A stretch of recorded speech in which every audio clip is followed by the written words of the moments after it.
to bad weather. Forget about our intro. Take two.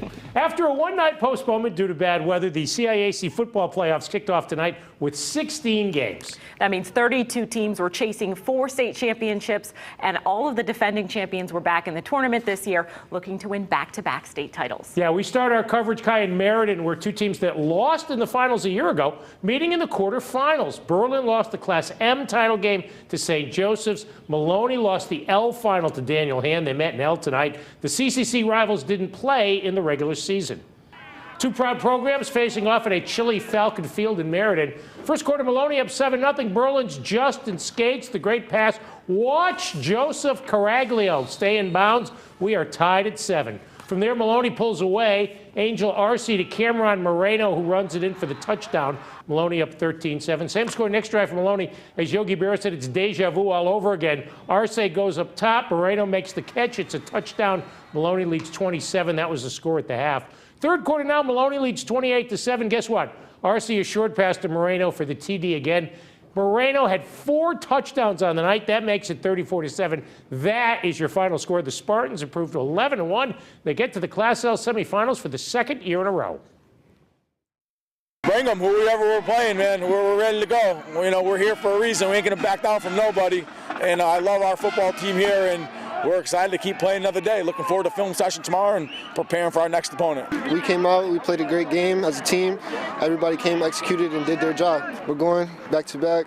We're going to play hand again, and we're coming to make a statement. So it's a good rematch for us.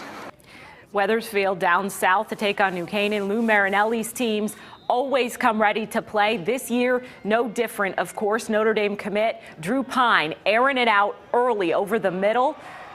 As you'll see here, Luke Morton comes down with it, takes it the rest of the way. 60-plus yards for the score. Crowd is, of course, loving it as New Canaan jumps out to an early lead. A little bit later on, it's going to be Pine again, this time to Zach LaPolice, who gets it, goes around, tiptoes down the sideline, and he's off, running by everybody. New Canaan takes it in a blowout, 42-7, as they eliminate Weathersfield. All right, so Maloney hits the road to the Surf Club Monday night to play Hand of Madison, which got a school record 6 touchdown passes in the first half of its win over Newington. The Tigers' 35th straight win. And New Canaan, they get longtime rival St. Joseph in the semifinals. The Cadets, in their 4th straight semi, beat New Canaan 58-14 in their regular season matchup back on October 4th. Another Class S defending champion, Bloomfield Warhawks. They played host to a scrappy Stafford co-op team today. But Bloomfield, if they were a little upset about being the number 3 seed after winning the championship last year, they fully took their frustration out on the Bulldogs tonight. First off, hats off to the maintenance crew, because you could not tell it snowed on this field other than the giant snow piles on the side at Phil Rubin Stadium. Second quarter, Bloomfield already up 7-0. Darren Bryden rolls out to the right, finds Javon Massey over the middle, and diving in, finding his way into the end zone, makes it 14-0. Then later in the second, Brandon Bish gonna duck a couple of defenders, gives a little wave to the camera. That made it 21-0. That's and only then because you were behind the camera. Listen, I like to make friends, okay? If it helps with my shooting, I'll do what I can do. And then the play of the night here, Anthony Simpson keeps his toes in bounds, get the big first down, and he was the MVP on both sides of the ball. Later, he punches it in for the touchdown. This kid had 5 touchdowns and a couple of interceptions as well, because he plays both ways. Bloomfield, 56-0. Talks a little bit about the difficulty of defending their championship. Yeah, we took a loss last year, what really woke us up, but this year we didn't take any losses, so there's no wake-up call this year. We have to come out every time like it's our last game. In the first quarter, every team comes out with their best punch, and, you know, we got to withstand it and really keep on pushing to, execute and find ways to, score. They don't have many problems with that. So the Warhawks will be home Monday night at Phil Rubin Stadium playing Plainville, who won in the postseason for the first time in school history with their win tonight in Bridgeport over previously unbeaten Bullard Havens. Top-seeded Ansonia gets to its 10th straight semifinal, beating Plainfield in the quarters for the second straight season. The Chargers host 4th-seeded Sheehan, who had no problem ending Woodland's year.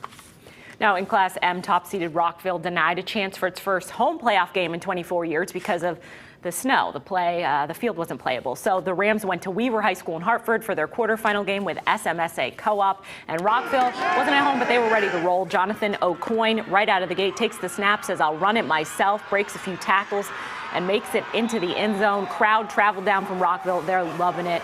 And then later, O'Coin airing it out this time. Check out this catch by Deshaun Perry over the middle. 2 defenders on him, somehow comes down with it. That led to a touchdown as this thing got out of hand quickly as Rockville was rolling. Then late, SMSA tries to get something going, but Chris Mieres with the pick in the end zone seals it. Rockville wins 35-0. Big win headed to the quarterfinals. Now, the Rams will be back home on Monday night, finally getting to play there for a semifinal game with 5th-seeded Weston. The Trojans getting to the Final Four for the first time since 2012 with their win on the road. And the other semi will be an all-ECC affair, 2nd-seeded Waterford outlasting Granby Canton for their first ever postseason win. They will host Killingly, who blanked New Fairfield to get to the semifinals for the 5th straight year. All right, let's head off to Simsbury, Holden Field, double L quarterfinal action. The Trojans hosting Cheshire. Cheshire off and rolling off the play fake. Rams quarterback Jason Shumilla, the nice ball. Alec Freon hauls it in. Cheshire up 14-0. But Simsbury defense would settle down. They would get a safety and then score on 2 quick possessions. Here's John Morano punching it in. The Trojans add the 2-point conversion, take a 17-14 lead. Stays that way till about a minute left in the game. Cheshire driving, but Shumilla's pass, it is picked off by Zachary Gilbert, and the Trojans hold on to win 17-14. So Simsbury, with its first ever postseason win, heads to Newtown to take on the top seed Monday night. The Nighthawks back in the semifinals for the 2nd year in a row after they shut out Norwich Free Academy at Blue and Gold Stadium. In the bottom half of the bracket, Southington held off Ridgefield, so they get to the semis for the 5th time in 7 years. The Blue Knights will be home Monday night at Fontana Field to host Darien. The Blue Wave beating FCAC rival and defending Double L champion Greenwich for the 2nd time this season. So we went from 16 games to 8, and we'll have more coverage for you coming up on Monday night. Guys, back to you. All right, a lot of